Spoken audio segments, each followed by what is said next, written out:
Então, boa noite a todos, sejam muito bem-vindos. A gente está dando continuidade ao nosso projeto Alumni ao Vivo, né?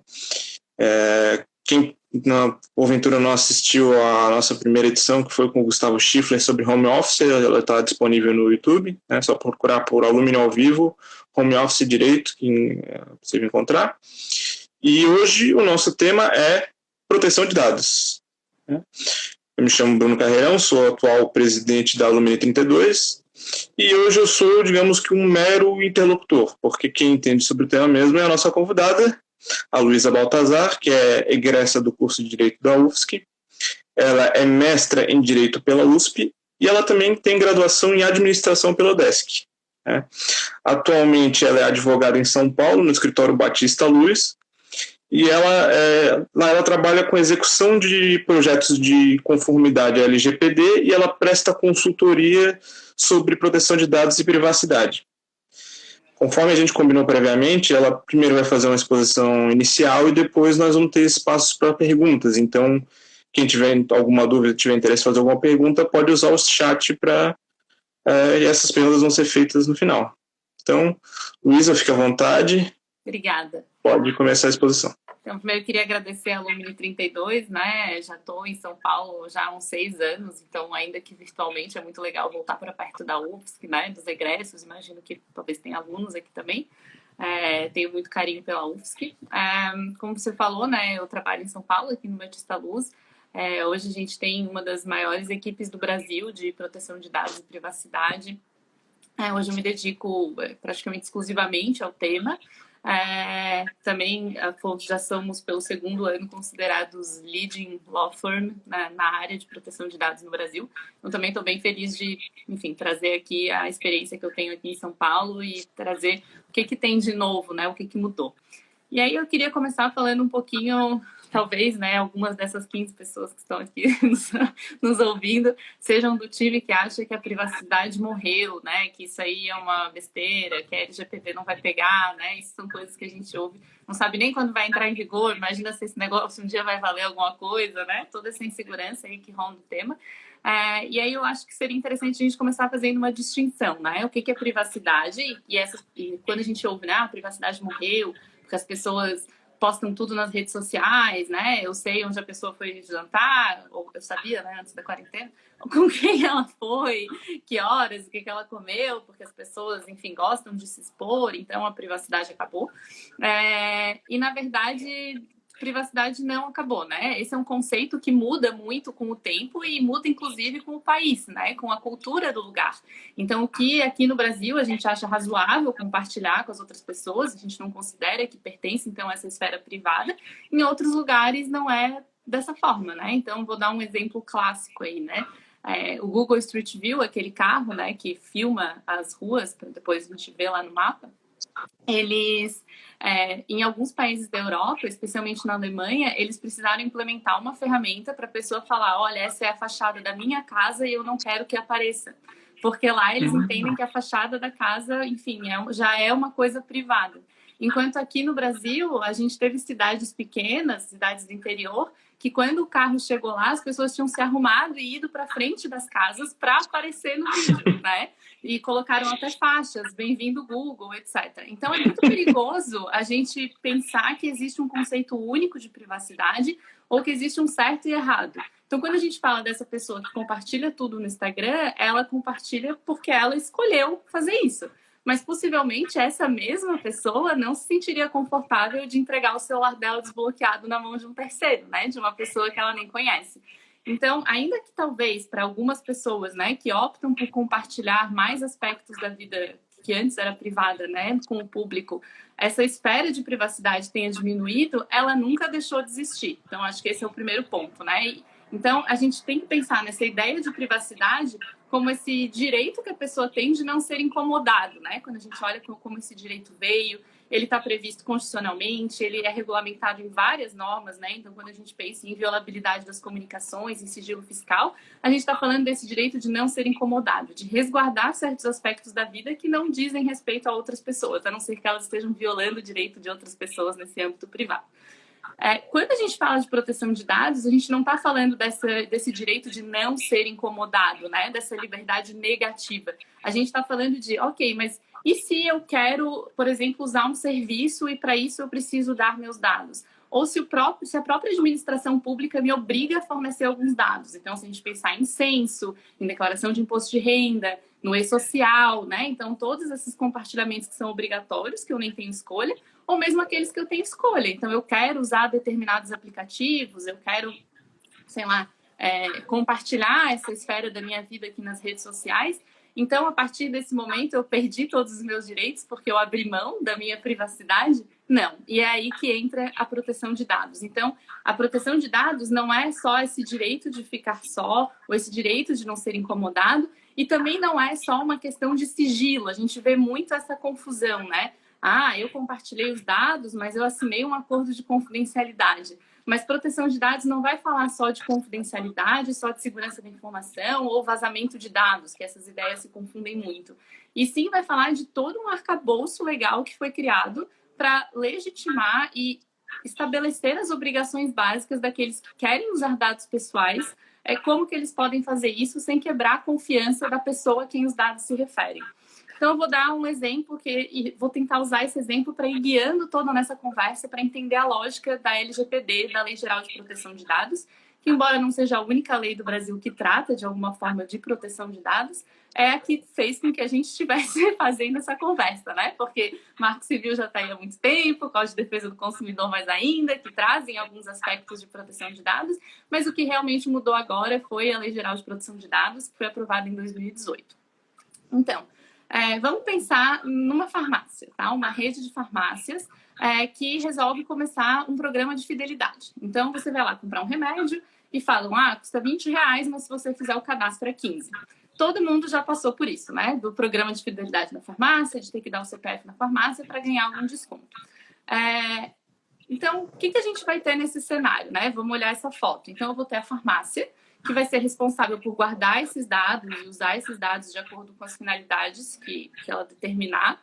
Eu tenho a pessoa, então, que é a pessoa que vai dar os dados, né? Então, aqui a lei já traz dois conceitos, né? Então, a farmácia seria o controlador dos dados, e a pessoa é o titular, tá? Então, os dados se referem a um titular, que seria sempre uma pessoa física. Não existe dado pessoal na lei de pessoa jurídica, então é só de pessoa física.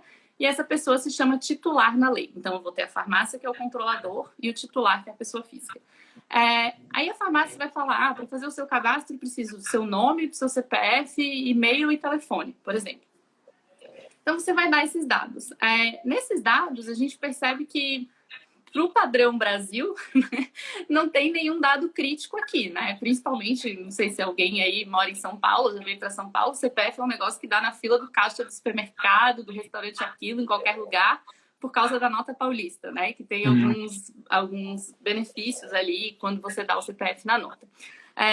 Então, não parece ter nenhum problema aí, né? Então, a pessoa fornece esse cadastro para a farmácia, a gente faz cadastro em tudo que é loja, e ok, né? Estou agora participando do programa de fidelidade daquela farmácia. E aí, o que vai acontecer depois? E aí você compra o remédio, né? Então, você vai fazer a sua primeira compra depois de estar cadastrado na farmácia. A partir daí, a farmácia vai sempre vincular as suas compras a você. Então, antes você comprava, digamos, anonimamente, né? Ela não tinha como saber que era o Bruno ou a Luísa que estavam comprando aquele remédio. E agora ela vai conseguir ir juntando, né?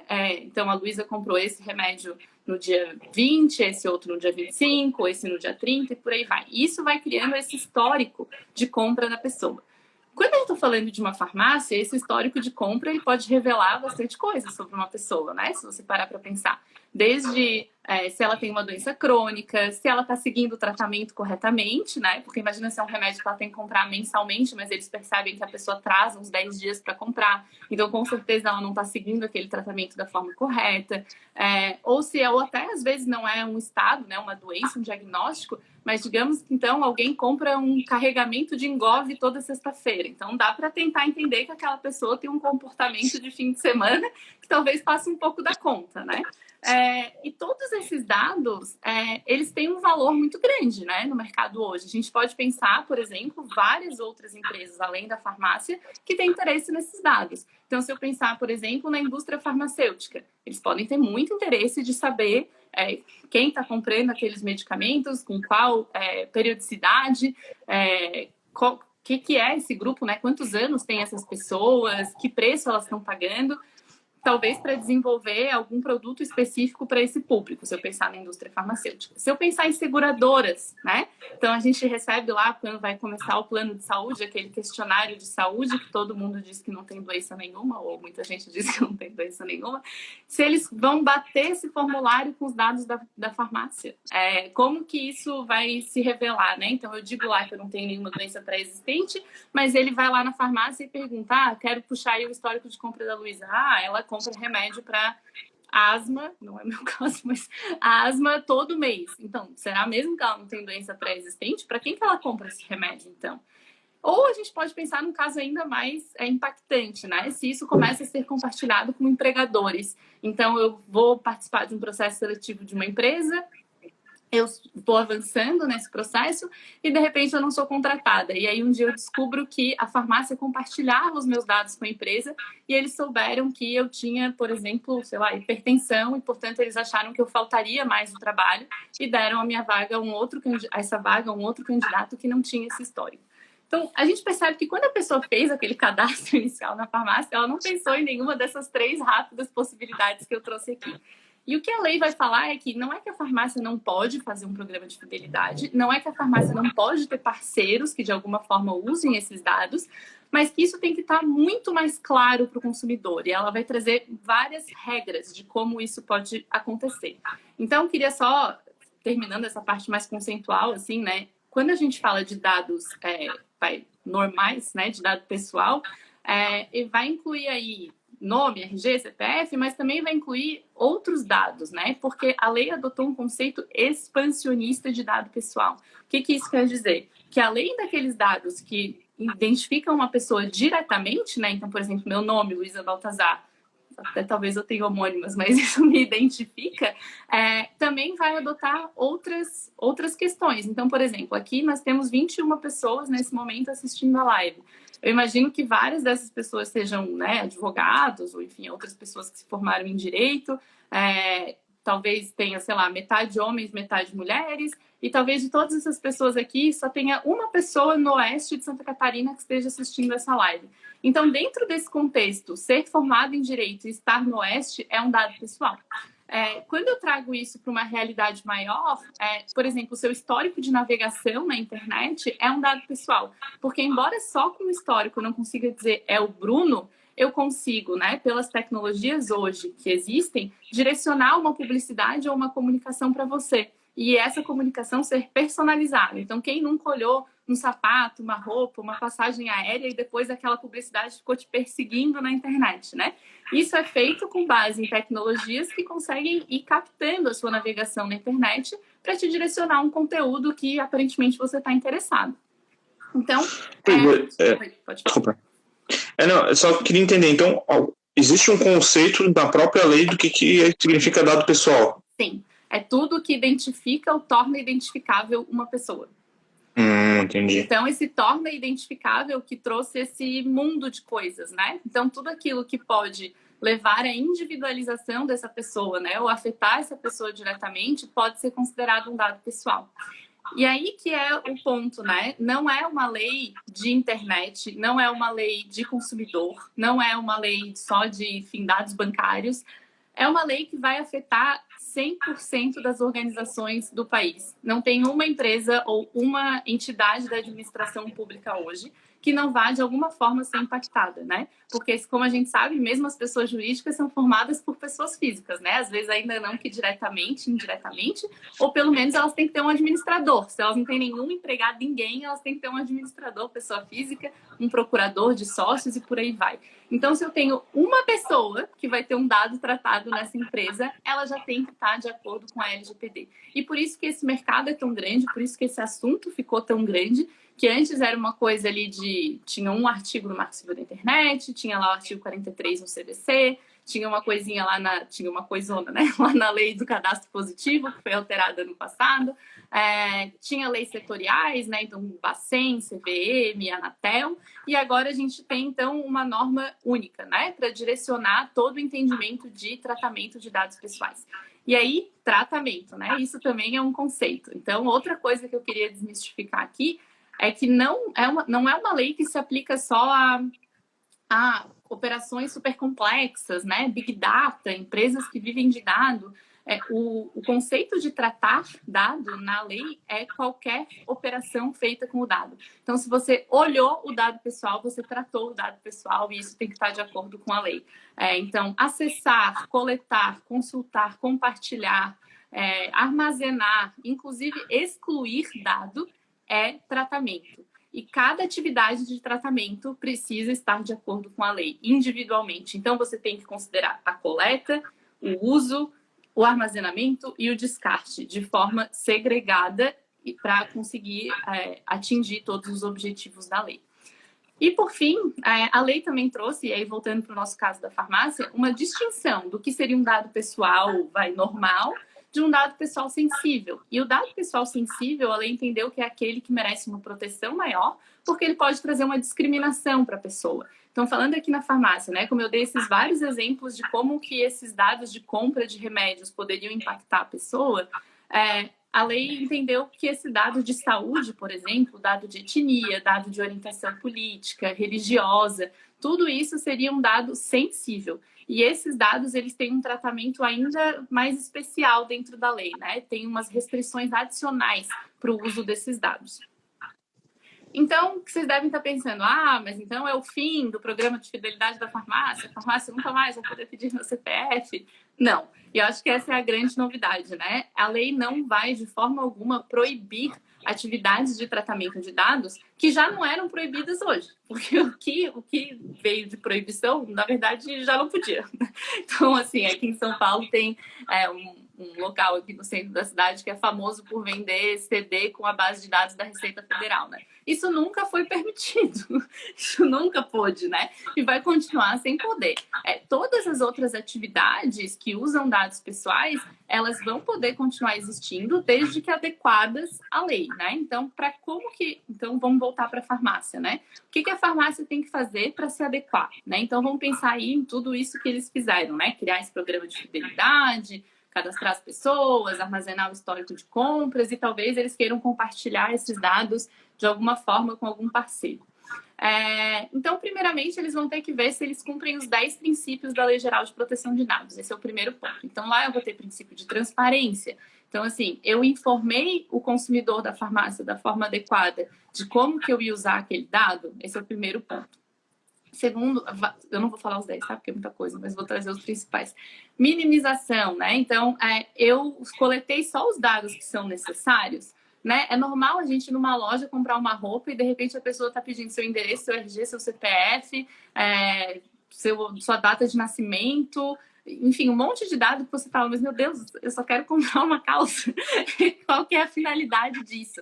Então, a lei também vai exigir que só sejam coletados e utilizados os dados que têm uma finalidade clara. E essa finalidade tem que ser informada para o titular, né? Lembrando, titular é a pessoa a quem se referem os dados. Aqui também a lei ela é muito próxima de algumas ideias do compliance e anticorrupção, né? Então, existe também o princípio da responsabilização da prestação de contas. Então, aquele famoso não basta ser bom, tem que demonstrar ser bom, né? Então, não basta você fazer tudo certo, você tem que ser accountable, né? Que é o termo em inglês aí que ficou famoso. Então, se um terceiro, né? Se a Autoridade Nacional de Proteção de Dados, que essa lei criou também, chegar na sua organização, ela precisa conseguir ver que você está cumprindo a lei, que você, enfim, fez as coisas da forma correta. Passado isso, então, digamos, né, a empresa olhou lá os 10 princípios e falou, show, cumpri todos, né? O que eu preciso fazer agora? Então, eu vou precisar buscar uma hipótese legal que me autorize a tratar o dado daquela forma. Então, isso se chama base legal. Então, esse aqui mais um conceito, né? Então, já tivemos titular, dado pessoal, tratar, controlador e agora base legal. Então, a base legal é essa hipótese que a lei fala que, assim, se você fizer isso, você pode tratar esse dado, né? O que a gente tinha de base legal antes da LGPD? Consentimento. Então, se você olhar lá o Marco Civil da internet, vai falar, para tratar dado pessoal na internet tem que ter o consentimento do usuário. Se a gente olhar para a versão anterior da lei do cadastro positivo, também falava, só pode incluir a pessoa no cadastro positivo se ela consentir com isso. Só que a gente foi percebendo, né, no Brasil e no mundo inteiro, também vou falar um pouquinho mais para frente, que essa lei não é assim, o Brasil tirou da cartola essa lei sozinha, né? A gente foi percebendo que esse consentimento, muitas vezes, ele engessa, né? Ele é inviável. Então, quem aqui, de fato, lê aquelas políticas de privacidade, aqueles termos de uso que você aceita lá o tempo inteiro, cada vez que baixa um aplicativo ou faz um cadastro em algum lugar, e quem realmente sabe o que acontece com os seus dados a partir daquele momento que você aceita. Ao mesmo tempo, tinha uma falsa ideia de que a partir do momento em que a pessoa aceitasse aqueles termos ou aquela política, tinha sido dado um cheque em branco, né, para fazer o que quer que fosse com os dados da pessoa. Então, o que essa lei trouxe, em vez de uma base legal, que seria só o consentimento, são 10 para dados pessoais normais, não sensíveis, tá? Então, são 10 possibilidades de uso de dado pessoal, sendo que só uma delas é consentimento e não há hierarquia entre as bases legais. Então, o consentimento não vale mais do que as outras 9, tá? Entre essas 10, eu queria destacar que, por exemplo, né, uma delas é execução e formação de contrato. Então, imagina que você vai ao banco para pedir um empréstimo. Então, eles vão falar, eu vou precisar que você dê alguns dados aqui para eu fazer a sua análise de crédito, etc, etc. Faz sentido eu ter que juntar nisso um termo de consentimento para a pessoa assinar e falar, eu concordo que o banco use meus dados para fazer o contrato? Não, eu fui lá pedir o contrato, né? Então, isso já está coberto por uma hipótese que me autoriza a tratar esse dado pessoal. Idem para contrato de trabalho, né? Então, quando a gente fala de uma parte significativa até dos dados de empregado, podem ser tratados, né, de acordo com a base legal da execução de contrato. Mas a mais interessante de todas, além do consentimento da execução de contrato, é o legítimo interesse. Essa é a grande inovação, né, em termos de base legal da LGPD, porque eles basicamente vão dizer o seguinte, olha, você pode usar dado pessoal se você tiver um propósito, uma finalidade legítima, ou seja, que não seja ilegal e seja, enfim, correta, né, assim, legítima. O titular, né, a pessoa do outro lado, tem uma expectativa de que o dado dela pode ser tratado para aquela finalidade. Então, por exemplo, ele tem uma relação inicial ou constituída com você ou alguma coisa assim. E, por terceiro, você não está violando nenhuma liberdade fundamental dessa pessoa. Parece muito abstrato, então eu vou dar um exemplo. Vamos voltar lá para o Marco Civil da internet, que falava que tudo tinha que ter consentimento, né? Se a gente parar para pensar em e-commerce, né? Então, eu vou fazer uma compra no e-commerce e eu espero que o site tenha, enfim, medidas de segurança para prevenção à fraude, certo? Quando a gente vai fazer uma compra no e-commerce, a gente espera que eles estejam checando, né? Que não tem uma fraude, que não vão roubar meu cartão, etc e tal. Então, imagina se eu conseguir o Marco Civil ao pé da letra, eu vou ter que falar assim, olá, você concorda que eu use seus dados para verificar se você é um fraudador? Você acha que o fraudador vai consentir com isso? Eu acho que não. Então, no fim, você inviabiliza a própria atividade de prevenção à fraude. Então, o que esse legítimo interesse, por exemplo, vai dizer? Olha, você não precisa pedir esse consentimento, você não precisa dessa autorização. Você está atingindo, né, procurando, né, uma finalidade legítima, você quer alcançar um objetivo que é super legítimo, que inclusive é benéfico para a sociedade, né, prevenção à fraude. A pessoa que está comprando no e-commerce, ela espera que esse tipo de verificação aconteça, ou se ela não espera, você pode adotar medidas de transparência para falar, olha, a gente usa tais e tais serviços para prevenção à fraude. E, por último, você não está afetando nenhuma liberdade fundamental dessa pessoa, né, do comprador do seu e-commerce. Então, esse consentimento, ele não faz sentido, né?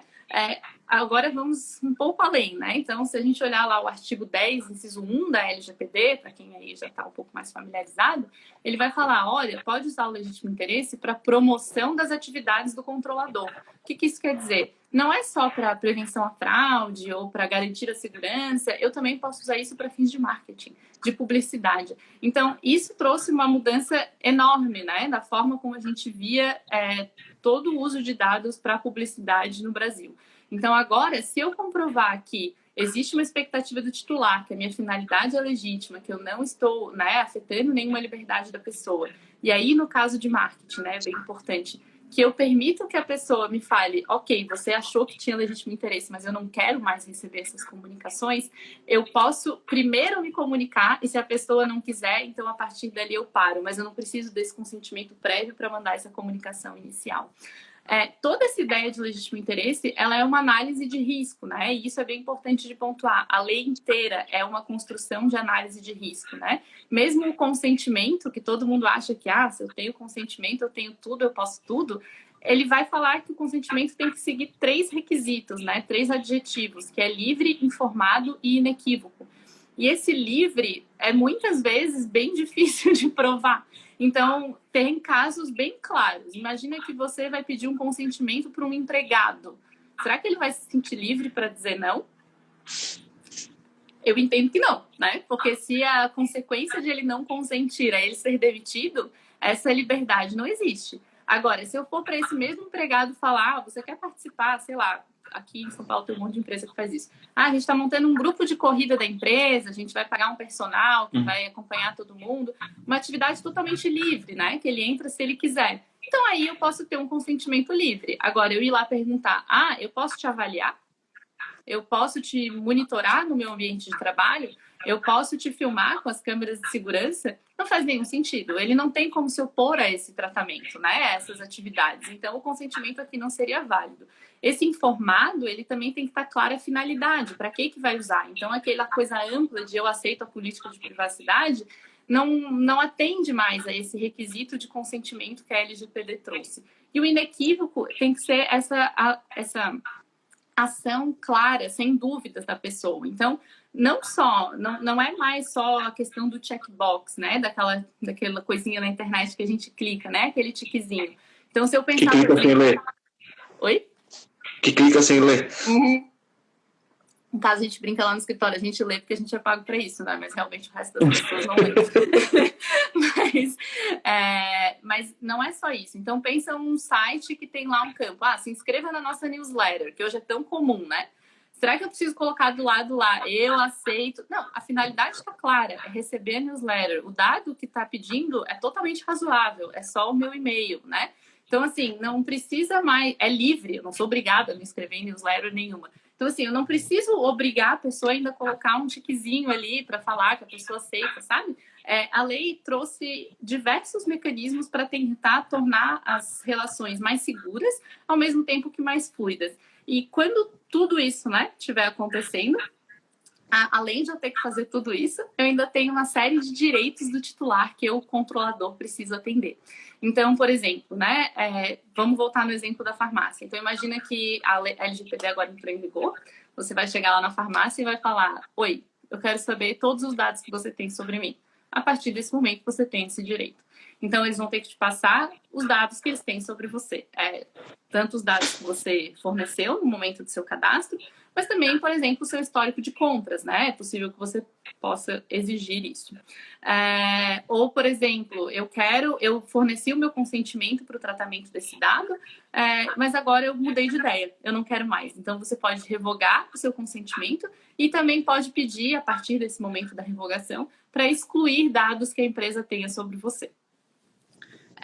Tudo isso que eu estou falando, né? Então, os princípios, as bases legais, o atendimento aos direitos do titular, tudo isso vai ser supervisionado pela Autoridade Nacional de Proteção de Dados. Então, a lei criou uma autoridade específica para verificar o cumprimento da lei, tanto no público quanto no privado. Infelizmente, ela foi criada, mas não nomeada, então a gente ainda não tem os integrantes da autoridade. O que é muito triste, porque a gente esperava várias regulamentações específicas de alguns artigos pela autoridade, isso ainda não aconteceu. Mas essa autoridade, essa lei, como eu falei lá atrás, ela não foi uma invencionice do Brasil, né? Uma coisa que um belo dia o Brasil acordou e falou, vou inventar mais uma lei. Isso é um movimento mundial de legislações de proteção de dados, justamente por entender que só essa ideia de privacidade, né? Voltando lá, essa ideia de que eu posso ficar na minha e eu posso não compartilhar nada com ninguém, ela não era mais suficiente, né? Seja porque o governo cada vez mais precisa de dados para fazer, por exemplo, políticas públicas mais efetivas, como também as pessoas têm interesse em utilizar serviços de empresas que dependem de dados. Mas em todas essas leis, e aí a gente pode falar, né, de vários países que têm leis, inclusive vizinhos, né, países próximos aqui, como Colômbia, México, Argentina, que tem leis específicas, mas a mais famosa aí, e inclusive é triste que muita gente confunde a lei brasileira com essa, que é a GDPR, que é a Diretiva Europeia de Proteção de Dados.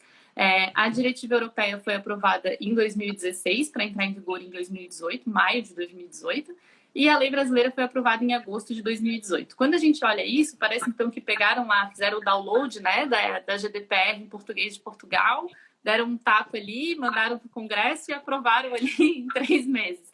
Não é bem isso, né? A LGPD estava em discussão no Congresso, diversos projetos diferentes desde 2009, com 1000 versões. Para quem tiver interesse, vale a pena ir lá olhar os projetos, as discussões, tudo que teve. Foi um projeto bem longo, mas com certeza, e aí não vou negar, muitas das alterações e da forma como a LGPD saiu hoje, incluindo essa ideia do legítimo interesse, veio da GDPR, principalmente porque a GDPR fez uma coisa que os Estados Unidos tinham feito muitos anos atrás com a lei anticorrupção, que foi basicamente assim, o meu critério de aplicação da lei não é se você é uma empresa ou um órgão público na Europa, é se você trata dados de alguém que esteja em solo europeu. Então, importante aqui que também tem muita confusão nisso. Não é uma questão de passaporte europeu, não é uma questão de cidadania, é uma questão de onde a pessoa estava no momento da coleta do dado. Então, a hora que a GDPR fez isso, ela colocou praticamente o mundo inteiro embaixo do guarda-chuva da lei dela, né? Que ela falou, se você quer oferecer serviços para europeus, você precisa cumprir a minha lei de proteção de dados, que é a GDPR. Ao mesmo tempo que fez isso, também falou, olha, europeus, né, empresas, governos europeus, vocês só podem transferir dados para fora da Europa, né? Enfim, tem vários critérios, mas o principal deles é para os países que eu disser que tem uma lei adequada de proteção de dados. Então, existe lá, né, um conselho lá na Europa que avalia as legislações dos países e fala, esse país aqui, ok, pode transferir dado para lá. E enquanto o Brasil não tivesse essa lei, a gente nunca ia ser considerado um país adequado. Ainda com a lei dessa forma, ainda tem dúvida se a gente vai conseguir ser considerado um país adequado, porque a nossa autoridade, enfim, não vou entrar muito aqui no rolo legislativo, mas ela não é tão independente como a Europa queria que fosse, né? Ou até que eu queria que fosse. Mas esse era o primeiro passo que a gente precisava dar para mostrar que a gente estava comprometido com o tema. Além disso, isso também é um requisito para entrada na OCDE. Então, quem acompanha aí todas essas discussões que existem aí no cenário político brasileiro de entrada do Brasil na OCDE, isso também era um requisito, né? Para a gente entrar no OCDE, a gente precisava ter uma lei séria sobre o assunto.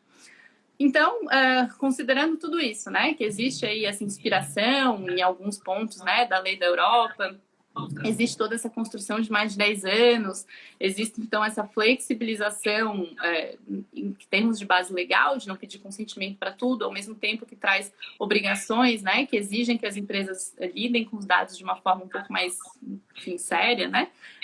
Como que é trabalhar com isso, né? O que eu faço? Eu acho que muita gente fica pensando que eu só mexo com coisa de internet e tudo mais, então acho que falando daí exatamente da minha atuação, um dos meus maiores clientes é uma indústria, então assim, não tem nada a ver com internet, mas como tem muitos empregados, tem muito dado pessoal, né? Então, hoje quando a gente pensa em programas de anticorrupção, né? Tudo due diligence, né? Background check, enfim, contratação de pessoas, de terceiros, tudo isso envolve dado pessoal. Então, acho que a primeira coisa de falar é que não é só uma questão de internet, ainda que, obviamente, tenha muita coisa de internet.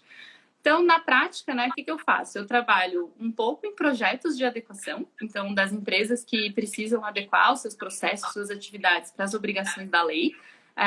Para isso, até, eu acho bem legal falar que o nosso escritório, né, o Batista Luz, liberou recentemente um manual da nossa metodologia de projetos de adequação, está aberto lá no site, todo mundo pode olhar quais são os passo a passo que a gente segue para adequar as empresas.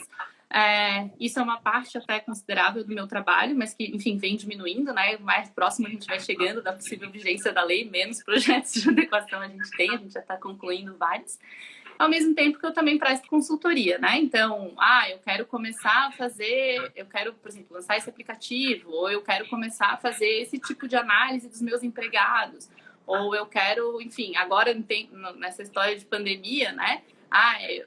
Todo mundo está tentando retornar ao trabalho da forma mais correta, e isso sempre envolve coletar dados, e até dados de saúde, né? Então, medir temperatura, fazer teste, tentar identificar quem é grupo de risco. Então, a gente ajuda também as empresas a fazer isso da melhor forma possível. É muito legal de falar que trabalhar com proteção de dados tem muito a ver com criar confiança, né? Então, quando a gente não sabe o que acontece, por mais que esteja tudo certo, a gente desconfia, né? Quem aqui não desconfia que o celular um dia já ouviu suas conversas, suas conversas físicas? E a gente desconfia porque não parece que está claro o que está acontecendo, né? Como que aconteceu aquela coincidência tão louca, né? Se realmente a gente é assim tão previsível, né? Pelas nossas navegações. Então, trabalhar com proteção de dados tem muito a ver com construir confiança, tem muito a ver com se interessar muito pelo negócio do cliente, né? E agora falando, né, na advocacia privada. Então, você não vai conseguir prestar um bom serviço, um bom projeto de adequação, um bom parecer, se você não realmente se interessar como aquilo acontece, né? Realmente, assim, no dia a dia, a gente acaba discutindo o formato da tela do aplicativo, né? Como que a gente vai oferecer essas informações para realmente a gente conseguir cumprir todos os requisitos da melhor forma, né? Sem afetar tanto o funcionamento daquele serviço. Mas, embora não seja a minha área, né, eu não faço contencioso, né, desde que eu me formei, eu nunca mais voltei num fórum, só no imagem. Mas, desde então, eu trabalho só no consultivo, mas eu acho importante falar que, com certeza, é uma lei que vai afetar o contencioso também. Primeiro porque, como eu falei, é uma lei que afeta todas as pessoas físicas do Brasil. Então, quando eu falo em relação de trabalho, eu posso começar a ver demandas relacionadas a isso, né? Então, além daquelas demandas clássicas trabalhistas, quem sabe vai começar a surgir algum pedido relacionado a isso. Então, eu quero, por exemplo, cópia dos dados, eu quero acesso, eu quero entender critérios de avaliação, sei lá, né? Vários exercícios de direito que pode acontecer tanto fora do judiciário, mas também, né, no âmbito contencioso. Com certeza, ações consumeristas, sem sombra de dúvidas, mas eu queria destacar também que a gente sempre esquece, né, a gente fica falando só de empresa, mas isso também afeta o setor público, né? Então, quem trabalha com direito público também pode ser afetado. E aí, aqui eu queria destacar que 2 dos principais casos aí de proteção de dados do Brasil hoje tem a ver com o setor público. Um é da linha 4 do metrô amarelo aqui em São Paulo, enfim, várias organizações aí questionaram o uso de câmeras que não era exatamente um reconhecimento facial, assim, de tipo, essa é a Luísa, mas era assim, a Luísa está triste, a Luísa está feliz, para direcionar a publicidade do metrô. E esse caso é bem interessante, vale a pena dar uma olhada. E também o caso mais recente agora, que já foi julgado no STF, contra a MP 954, que obrigava o compartilhamento dos telefones de todos os brasileiros com o IBGE para fins de estatística no momento da pandemia, né? Então, agora que o IBGE não pode sair batendo na porta das pessoas, então eles pediram, né, e foi feita essa medida provisória para receber os dados de todo mundo.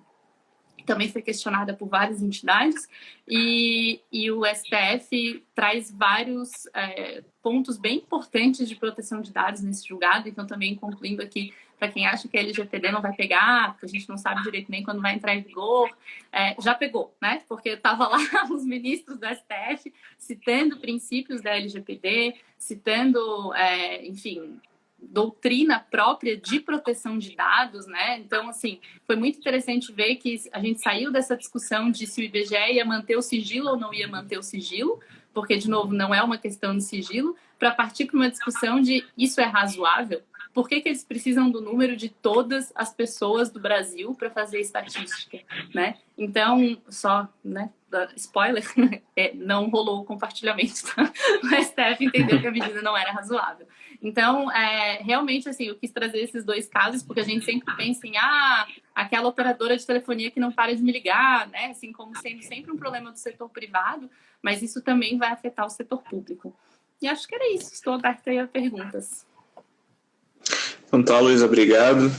Eu acho que todo mundo está assistindo e que talvez, assim como eu, fosse, digamos, um tanto quanto ignorante sobre o tema, agora, no mínimo, pode dizer que é só leigo, não é mais, não é mais ignorante. Mas eu tenho algumas dúvidas que eu tinha, na verdade, já foram até dirimidas, inclusive eu agradeço por ter desmistificado aquela ideia de que a LGPD foi chupinhada do regulamento europeu, né? Mas uma coisa que eu já ouvi falar é que na Europa, antes desse regulamento do GDPR, já existia uma tradição de regulações sobre proteção de dados, enquanto que no Brasil a gente nunca teve essa tradição. Isso procede? Realmente é uma problemática isso?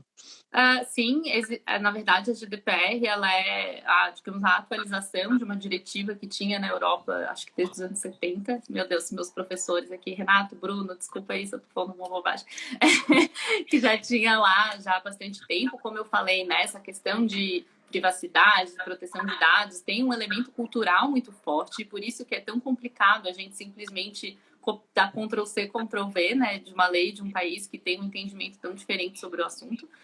Sim, eles tinham e aqui a gente não tinha, mas eu acho importante falar que a gente tinha outras normas, né? Então, se a gente olhar, por exemplo, o Código de Defesa do Consumidor, lá o artigo 43 já falava em cadastro de consumidor, né? Se a gente for olhar a Constituição de 88, tem lá várias coisas de comunicações, né? De sigilo fiscal, de não sei o quê, que tudo bem, está mais dentro da ideia de privacidade, mas eu acho que, assim, o fato da gente não ter tido uma lei anterior não quer dizer que a gente não possa, a partir de agora, então, criar essa ideia de compliance, né? De estar em conformidade. Eu acho que sim, e aí eu acho que é um papel bastante importante da autoridade e do próprio judiciário, que com certeza vai acabar também, né, interpretando a lei, de localizar a lei no que seria razoável para a cultura brasileira, né? Eu acho muito perigoso para as pessoas que trabalham nesse assunto ficarem sempre se baseando nos guidelines europeus, né? Então, assim, eu não sei o que fazer aqui no Brasil, então eu vou olhar o que fizeram lá na Europa e eu vou dar Ctrl+C, Ctrl+V aqui para o Brasil. A lei, a LGPD, não é uma ilha, assim como a GDPR também não é. Então, assim, a gente tem que interpretar a LGPD dentro do nosso ordenamento jurídico, né? É óbvio que eu posso olhar lá para fora para tentar entender o histórico, né? Até como eu falei, sim, a GDPR influenciou a LGPD, mas eu não posso, de forma alguma, olhar a jurisprudência da Alemanha e achar que isso se aplica no Brasil, né? Porque isso não é fonte de direito brasileiro. Outra dúvida para mim que é inevitável falar sobre é que eu tenho a impressão que eu sempre vejo notícia de que a vigência da lei foi adiada. Para mim parece mais ou menos aquelas leis de trânsito do tipo da placa do Mercosul, que é sempre adiada.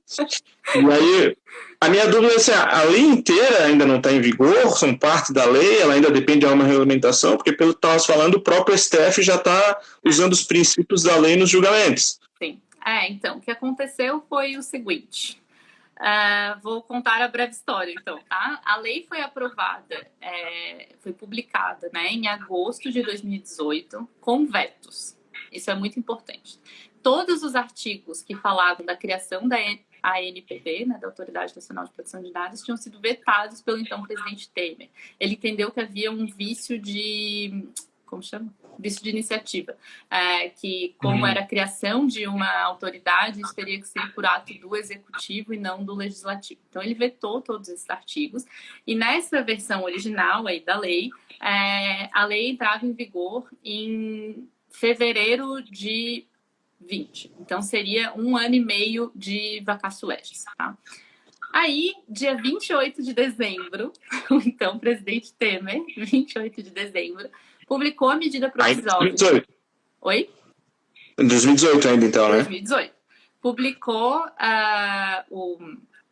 uma medida provisória recriando a Autoridade Nacional de Proteção de Dados e fazendo outras coisas. Quando essa lei foi convertida, quando essa MP foi convertida em lei, ela acabou trazendo, aí óbvio, né? Foi aquele show de emendas, mudaram vários artigos, várias coisas, enfim. E uma das coisas lá que também daí mudou junto com essa medida provisória foi a entrada em vigor da lei. Então, em vez de 1 ano e meio de vacácio, né, então de tempo para a entrada da lei, viraram 2 anos. O que faria, então, agosto de 2020, que seria daqui a 3 meses, né? 2 meses. E aí, o que aconteceu? coronavírus. Veio o coronavírus e as empresas desesperaram, né? E assim, eu não acho que é totalmente sem sentido, acho que faz bastante sentido. É uma lei que, querendo ou não, inicialmente ela traz obrigações que têm impacto financeiro na vida das empresas, inclusive contratação específica de profissionais para cuidar disso, para atender os direitos dos titulares, etc. e tal. E aí foi feito aí esse pedido para o adiamento da lei. E aí começa a novela mexicana da vigência da lei. Porque o que aconteceu? Então, esse primeiro artigo que falava do adiamento da LGPD, ele foi colocado no mesmo projeto de lei, aquele recente que foi sancionado agora, que falava lá do que o síndico podia fazer no condomínio, que falava de despejo, aquele monte de coisa. E aí, esse projeto, então, primeiro falava o seguinte, a lei inteira daí, uma coisa importante, todos os artigos sobre autoridade já estão em vigor desde a data da publicação, tá? Então, essa parte já está em vigor. Aí falava assim, todo o resto dos artigos da lei vai entrar em vigor dia 1º de janeiro de 21, então teria esse adiamento de 4 meses. E as sanções da lei, então multa, advertência, bloqueio, suspensão, só em agosto de 21. Então, as sanções ficariam ainda para daqui, então, se a gente contar daí do tempo inicial, 3 anos, tá? Só que a gente sabe que não existe lei sem sanção, não é mesmo?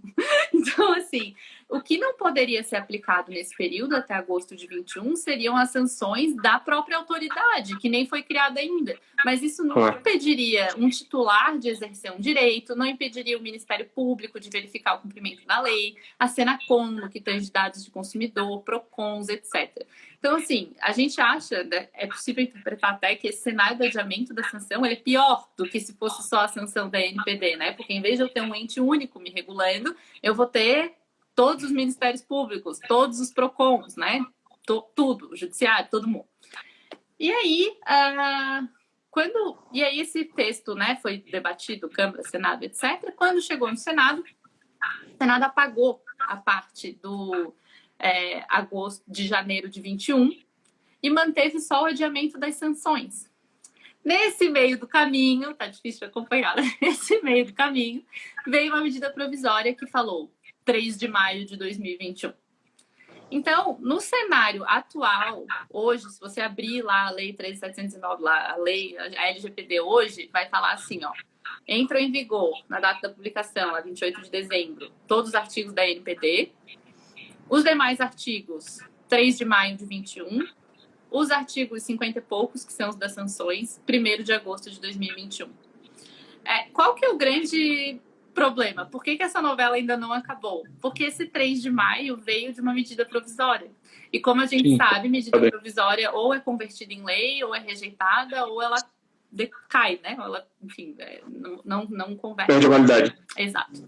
Então, se ninguém deliberar sobre essa medida provisória e ela perder a validade, a gente vai ter uma vigência retroativa, porque ela perde a validade depois da data anterior da vigência da lei. Então, né, a data antes era 16 de agosto de 2020.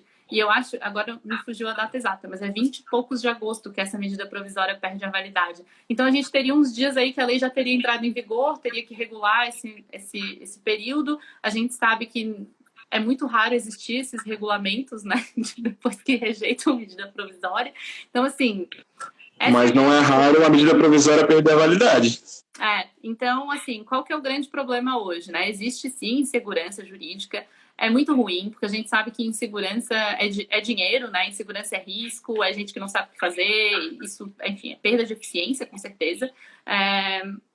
Ao mesmo tempo, e assim, o louco ao deliberar sobre a medida provisória, eles podem, inclusive, inventar uma nova data, né? Que não é nem 3 de maio, nem 16 de agosto. Eles podem, por exemplo, voltar para o 1º de janeiro, que era a redação inicial do projeto. Então, assim, muitas coisas podem acontecer. Mas o que eu acho que é importante, e é o que a gente tem reforçado muito, é que, como eu falei no começo... Assim, é óbvio, faz muita diferença saber quando que a lei vai entrar em vigor em questão de direitos dos titulares, né? A partir de quando aquelas obrigações vão poder ser realmente cobradas de mim. Mas se a gente olhar o contexto maior, a gente percebe que muita coisa já tem que estar pronta, né? Porque os contratos empresariais hoje, eles não vêm mais sem cláusula de proteção de dados, não vem mais sem declarações e garantias de que essas cláusulas estão sendo cumpridas, de que a lei está sendo cumprida. Então, assim, claro, é muito ruim a gente não saber isso, concordo contigo, tá virando meio a placa do Mercosul, ainda que pelo menos a placa do Mercosul eu já vejo aqui na rua, mas da mesma forma a gente também já vê a LGPD sendo citada em julgados, né, em petições aí do Ministério Público, em outras, enfim, outras esferas também. Então, acho que é difícil, mas eu acho que um pouco da parte do nosso trabalho agora, além de explicar, inclusive para estrangeiros, né? Essa zona que eu acabei de explicar, que isso é bem difícil, é também falar, olha, foco, entendeu? Sendo agosto, sendo maio, ainda tem muita coisa para fazer, então, tipo, ficar nessa discussão, enfim, pode ser ainda mais custoso, né? Perder ainda mais tempo, mas sim, existe um problema aí. Uma outra dúvida que me surgiu até falando a respeito dos direitos do titular do dado, isso me lembra naquela época que teve aquela ação de massa do scoring do Serasa, né? Que eu lembro que uma das polêmicas é que o Serasa dizia que coletava dados que eram públicos, mas ela dava um número para a pessoa, que indicava a possibilidade da pessoa ser adimplente ou ser inadimplente, e não ficava claro, às vezes a pessoa, por exemplo, ela não tinha nenhuma dívida, não tinha uma execução, não tinha nenhum protesto, mas ela tinha um score baixo. Uhum. No fim das contas, o STJ julgou que esse sistema do Serasa era legal. E a minha dúvida é, a LGPD muda esse cenário? Sim, assim, calma. Sim, em relação a que o Serasa vai ter umas obrigações a mais agora, né? É importante falar também, daí falando um pouco de bastidores legislativos, que a LGPD foi aprovada com um super apoio desse mercado de buros de crédito, porque inclusive eles criaram uma base legal específica para eles, né? Então, quando eu falei lá de consentimento, contrato, legítimo interesse, a 10ª base legal é proteção do crédito e foi criada especialmente para esse setor. A entrada dessa base legal na LGPD foi quase que uma contrapartida para a reforma da lei do cadastro positivo, que tem tudo a ver com isso que tu está falando, né? Então, antes você tinha que pedir para entrar no cadastro positivo e agora você é colocado automaticamente no cadastro positivo e se você quiser, você pede para sair, né? Então, tem um pouco essa lógica do legítimo interesse, mas enfim, é mais proteção do crédito. Então, sim, o que vai mudar, né? Isso que você falou, não ficava claro, agora vai ter que ficar. Então, assim, com o direito de acesso, com o direito, especificamente no caso deles, né? Esse número é formado por uma decisão automatizada, né? Não é um monte de gente, né? Eles não contratam 800 milhões de pessoas para ficar lá olhando o dado de cada um e falar, 755, tipo, não, é um algoritmo, né, que calcula ali com base em vários dados. E a lei trouxe um direito específico para as decisões automatizadas, né, então quando você é submetido a uma decisão de um robô, você precisa primeiro ser avisado de que foi um robô que tomou aquela decisão, isso é muito claro no mercado financeiro, né, então taxas de juros hoje são calculadas por robô com base no seu histórico de adimplência e tudo mais, então você precisa ser comunicado que, olha, é um robô que está fazendo essa conta aqui. E se você não concordar com o resultado dessa decisão, você pode pedir uma explicação. Aqui tem uma história bem curiosa. A versão original da lei, que foi aprovada em agosto, falava que quando o titular pedisse essa revisão teria que ser feita por uma pessoa natural. Então, é um humano. Quando a MP foi convertida em lei, foi retirada essa parte do humano. Então, teoricamente, eu posso ter um robô master, um robô sênior revisando o trabalho do robô júnior. A gente não entendeu muito bem como que isso vai acontecer na prática, né? Ou se, enfim, talvez venha algum regulamento aí da NPD para falar exatamente como que vai acontecer esse direito à revisão. Mas sim, então, se eu não concordo, por exemplo, né, com esse número que me foi atribuído, eu vou poder pedir essa explicação, essa revisão, e também pelo princípio da transparência e tudo mais, tem que ficar um pouco mais claro que dados foram considerados para formar aquele número. Se você entrar hoje no site dos burôs, já fica um pouco mais claro isso, já melhorou a interface. vale a pena dar uma olhada, assim. Acho que especificamente o Serasa fez até um Privacy Dashboard, né? Que é uma página que você entra, o Google tem, a Microsoft tem, que você consegue ver vários dados, né? Enfim, tudo, não, obviamente, não tudo que eles sabem sobre vocês, também é uma curiosidade sobre a LGPD. Várias vezes é enfatizado que existe um limite de exercício do direito, que é o segredo de negócio, né? O segredo industrial, enfim, então, óbvio que não é tudo, mas já está um pouco mais claro, existe um pouco mais de transparência. Bom, o Instagram está nos dando aqui 7 segundos restantes, então eu vou agradecer a Luísa, agradecer a audiência de todos.